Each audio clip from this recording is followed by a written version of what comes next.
3 Count Thursday is sponsored by Arena Eats. Log on to the website arenaeats.app, that's arenaeats.app, for the ultimate fan experience. At your favorite sports venue, Arena Eats mobile app, pre-order, express pickup, and in-seat delivery. How do you place your order?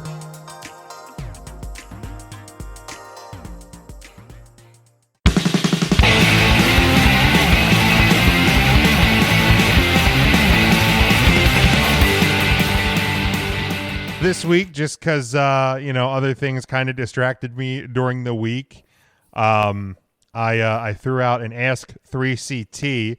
So if you're following along with us and want to throw a question in the comments wherever you're watching us, so we'll get to that one as well. We had a couple. Charlie asked, how much fish could Bobby Fish fry if Bobby Fish could fry fish? Anybody want to take that one? Wasn't it Matt Riddle that used to say that all the time? Something like that, yeah. Yep. That was Matt Riddle. I'll go. When I first heard that, I just shook my head. That was so bad. I'll go 12. That 12 feels like a good number of fish. 12 fish. Yeah. Fish to fry. I think it would just be the one, and it would be the one that Rusev threw at Dolph Ziggler and Lana during that storyline. Okay, that sounds about right. Mark, you got an answer on that one? Man. All right, then we had a. No, I'd say half a dozen. I think 12 is going to be too much to me. Half a dozen is fair. Yeah. All right. A couple here from Facebook. If you had a chance to wrestle, who would you want to train you? Well, as a typical Big Jim Kiss-Ass answer, former guest of the show, Danny Cage of the Monster Factory, of course. And then the WWE shill that I am, the trainers at the world-famous WWE Performance Center in Orlando, Florida. So those are my answers. How about you, Matt? Yeah, Danny Cage is a good answer. We've had a ton of Monster Factory people on the show as well as Danny, and all of them just kind of sing his praises. So I think, if you're starting out, that's definitely a good choice. Otherwise, probably someone that's just really technical. So like Dean Malenko would probably be my choice, or HBK just for the chance to train under HBK. There you go. Intern Mark, how about you? Well, I'd probably say Tom Pritchard, Glenn Jacobs, or maybe Al Snow. All solid answers. Glenn Jacobs and Tom Pritchard are actually training people there in is that Louisville, and Al Snow's training in Ohio Valley. But yeah, either of those three, I'd say. I saw Devin's answer of Rob at Fort Knox. It's a good one too. And also other guests to the show, Les Thatcher. There you go. A lot of good things said about him as well. There's a lot of good wrestling people. Just, I guess, all kind of depends on what you want your focus to be. Yeah, no doubt. Scotty here says, not a wrestling question, but how does Dan Quinn still have a job with the Atlanta Falcons? Now, Mark, I don't want you to answer this one. I know football's your area of expertise, but we got to keep this show to the around the 2-hour time limit. Yeah, I don't know, Scotty. He's had a rough go for a couple of years, and obviously some of the coaching decisions early on this year. He could definitely be one of those guys that gets the can early in the season. Here's one from Mario. Of all the wrestler deaths, whose death hit you the most? I kind of have two answers. One, like from a fan standpoint, I think was Owen Hart's. Just because, like, I remember, like, I was in 8th grade, and my dad had gone to work, and I guess had seen it or heard it on the radio or something, and called me when he got to work, and I was getting ready for school. And and I just remember it like threw me off the entire day because I was like, wait, what? Because I didn't get the pay-per-view the night before. And then once we've been involved with with the podcast and independent wrestling and companies around here, when Piper died, because we had just seen him a couple of months before, and and I'd listened to his podcast every week, and he seems super cool actually. And again, he introduced himself to us as we were sitting there, preparing our notes for the pre-show, and like, how the fuck, like, how Roddy Piper's introducing himself to us? Like, that's not the way it's supposed to go, but that's the kind of guy that he was. So that one messed me up for a couple of days, actually. Matt. Yeah, Guerrero's was tough for me just because that kind of came out of nowhere. And then the other one that I remember getting really emotional about was China, just because of like how much I knew she struggled like after her wrestling career, and just like had so much like built up anxiety all the time, so much depression. So when she did pass, I remember like that one hitting me pretty hard, more so than any others. For sure. Intern Mark. Well, I'll tell you, that's a tough one. Guerrero was one, and of course, Bobby Heenan. Roddy Piper, I think it was probably about a month after we met him that he passed. Yeah, about a month and a half, I think. Any nicer. Yeah, see, his last show, I think, or his last public appearance was in Maryland at MCW, if I'm not mistaken, for Piper's Pit. Yeah. Boy, Chris Benoit too. I mean, especially that first night. I think it happened over the weekend, and Monday it was kind of announced, and then the whole entire Raw was dedicated to him. Then, of course, by Tuesday, found out exactly what transpired, and that just kind of took away everything. But Benoit for about 24 hours, that was a tough one. Yeah. I mean, it's still tough, but yeah, I mean, obviously, when you have a tragedy to that level, and obviously you can be angry and dislike him for what he did, but there were still other other victims in that as well that you can obviously grieve for. Lou has says Mean Gene as well. He said Eddie, Mean Gene, and he said realize he's not getting any younger. And yeah, I mean, it's unfortunately it's almost kind of become all, I don't want to say regular, normal, anything like that, but it's unfortunately one of those things. It's so many of them of the people that that we grew up watching are no longer with us. Mario here says Gorilla Monsoon and seeing Bobby Heenan get emotional on WCW talking about it. Yeah, it's that one was obviously a tough moment as well. Randy Savage was tough. Yeah, the Macho Man passing was really tough. That was sudden and just out of nowhere. Yeah, it was.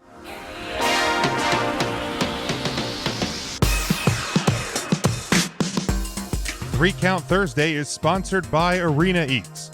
Log on to the website arenaeats.app. That's arenaeats.app for the ultimate fan experience. At your favorite sports venue, Arena Eats mobile app, pre-order, express pickup, and in-seat delivery. How do you place your order?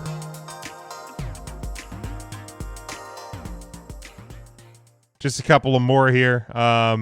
Fill in the blank. The faction I would bring back would be height of its powers, DX for me.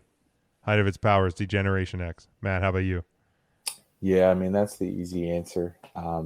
Just because DX could still be a relevant stable now in wrestling's culture today, probably even more so. A lot more limits that they could push with what they did. So, yeah, DX for me. Mark, how about you? I'd go with the Hart Foundation with Bret Hart, the Bulldog, Jim Neidhart, Owen Hart, and Brian Pillman.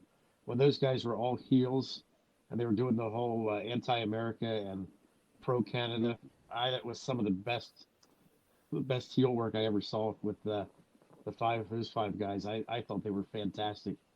That would be great to have them back. Devin says for him the prior question would be Roddy Piper.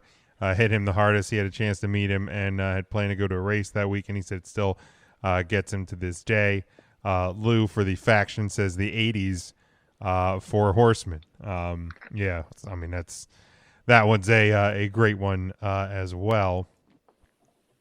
We'll go one more here. The wrestler you fanboy out when you met them. I don't think I've ever like fanboyed out. I mean, I'll say the one I was most nervous to meet was when I actually met Bret Hart at the Reading Phillies. And I almost like I did kind of like freeze up to what I was gonna say to him. But so yeah, I'll go obviously Bret Hart. That was my obviously my favorite wrestler of all time. So for me, it was Bret. Yeah, I mean, I met Shawn Michaels at one of the Icon shows. So, I mean, it was really like fun and exciting driving out to Philly, like knowing like, hey, I was about to meet Shawn Michaels, but it wasn't like I fanboyed or like couldn't speak or anything. But in terms of the podcast, and Jim, I think you and I talked about this when we were doing it, but when we had Pete Gas on the show. Yeah. And I was a big hardcore wrestling title fan back in the Attitude Era. So when we had him on the show, that was kind of like, I think the one that was like, holy shit, like I really loved everything about the hardcore title, and I'm getting to talk to someone that was like involved in that title's history. And that knows the best in the world, Shane McMahon, on a personal level. And, I mean, so like hearing him Matt, tell you make it easy for us sometimes. You really do. Hearing him tell stories of like hanging out with Shane at his pool and Hulk Hogan like rolls up with like pizza and beer was just kind of like surreal to hear, just like nonchalantly talk about that. Oh yeah, that was like a Wednesday when I was in high school. Yeah. That's a good point. Yeah, I think back to some of the guests that we've had on, people that were in the WWE in those glory days and in the like the Attitude Era. I mean, we had like, the Patriot we had on, like Ryan Shea. I mean, not any huge stars, but it was people that were in that company at the biggest the point in the company's history. So yeah, some of those times a little bit before the interviews and before the show went on the air, it was kind of like, wow, okay, these are people I watched when I was growing up. So it was I think we did that when we had Del Wilkes on too, and we were just like, hey, we have like a WWE wrestler. Yeah. That was the first one we had on the show, I believe. Well, now sitting here thinking about it, when we did the Global Force show at Harrisburg, and so we had the press passes, and we they directed us to like go down underneath, and they're like, somebody will come get you and direct you where to go. Next thing you know, like Jeff Jarrett comes around the corner and is like, hey guys, how's it going? Come follow me. And we're like, yeah, we're like, wait a minute. This is our usher. Okay. JEFF is showing us where the hell to go. That's pretty cool. Yeah. So those kind of moments too, do stick out. Intern Mark, who do you got?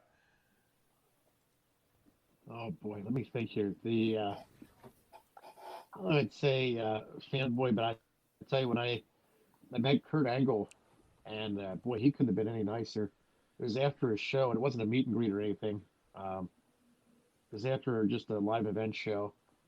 Super nice. Talked to him for, felt like maybe 10 or 15 minutes. May not have been that long. But I remember that meet and greet with Eric Bischoff was so nice. I remember, I forget what I had him autograph. It may have been, I don't think it was an action figure, but anyway, I asked him a question as he was autographing. I remember he stopped signing and he looked up at me and actually answered the question. It was very nice. I think I complimented him on the podcast he was doing at the time. And he stopped and made eye contact and responded. I thought that was really cool because a lot of the guys are just kind of like in a mode where they sign autographs, slide over, they look up for the pictures, autograph. But Bischoff actually made it personal. So yeah, I appreciate that. Ryan and I had gone to an SWO show in York, and $1 Million Man was there, and I had a thought a couple of days before. I'm like, you know what? I'm gonna take a basketball for him to sign because of the bit with the little kid that he dribbled the ball 10 times and he kicks the basketball out at 9. Yep. So I give him the basketball and I was like, so how many times do people bring you a basketball to sign? He said, honestly, more times than you would imagine. And then he was telling us that 20 years or so after he did that, he said he was in an airport and this guy comes up to him and taps him on the shoulder and is like, hey, you probably don't remember me. And he's like, no, I don't. He goes, I'm the little kid that you kicked the basketball away from. So he was, and then literally there, cause that was before the show. And Ryan and I sat next to him and we were just watching an indie show. He's sitting there analyzing and talking to us about his thoughts on some of the guys in the matches and this and that. It was I didn't fanboy by that point. That was only a couple of years ago. So we had kind of been in the indie game and we had met some people. And so the more times you do it, not that it isn't any less cool, but you kind of get over that shock of, oh my God, I'm sitting here talking to so-and-so. But it was still surreal. We're driving home and I'm like, Ryan, we just sat next to and talked to the $1 Million Man for the last 2 hours. At no point when we started doing this show did I ever think something like that was a thing that was going to happen. It just, so for me, because I just thought, I just like talking wrestling and we're just going to talk about wrestling with it. I never had any idea that it was going to morph into some of the things that we've done, which still just absolutely blows me away. Yeah, for sure. I remember Lauren and I went to one of the Wizard World Comic Cons to meet Daniel Bryan. And at the time, the Bellas were not back in wrestling. So they had their stint, but they were kind of doing the indie scene. So they had a Q&A and it was Daniel Bryan and Ricky the Dragon Steamboat were up on the panel answering questions. And Lauren and I were sitting kind of off to the side and this door opens and Bree comes and just sits next to us at the end of the aisle there. And so during the Q&A, this one kid asks Daniel if he ever had any trouble telling the Bella twins apart. And the whole crowd laughs and Bree turned to me and Lauren and she was like, what was the question? And then Daniel was like, oh, well, I don't know if you know this, but one of the sisters had some work done.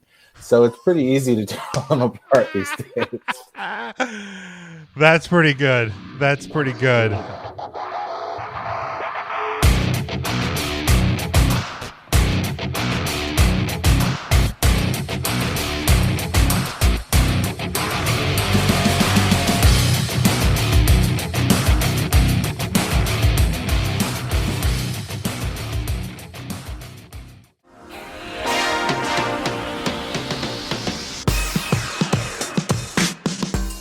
Three Count Thursday is sponsored by Arena Eats. Log on to the website arenaeats.app, that's arenaeats.app, for the ultimate fan experience. At your favorite sports venue, Arena Eats mobile app, pre-order, express pickup, and in-seat delivery. How do you place your order?